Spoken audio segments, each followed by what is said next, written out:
وَمَن يُعَظِّمْ شَعَائِرَ اللَّهِ فَإِنَّهَا مِن تَقْوَى الْقُلُوبِ، جو تعظیم کرے گا اس کے دل کے تقوی کی علامت ہے۔ بن باز کا فتویٰ ہے، جا کے ویب سائٹ پہ دیکھیے گا، کہتا ہے میں نے،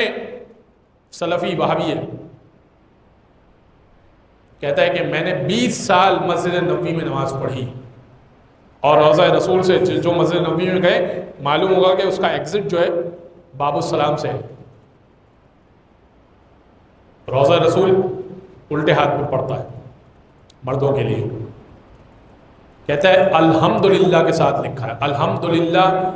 میں نے ایک مرتبہ بھی 20 سال میں ایک مرتبہ بھی درود و سلام نہیں پڑھا رسول خدا کے بارے۔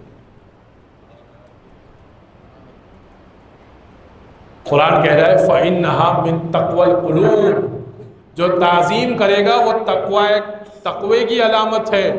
جو تعظیم نہیں کرے گا وہ خباثت کی علامت ہے۔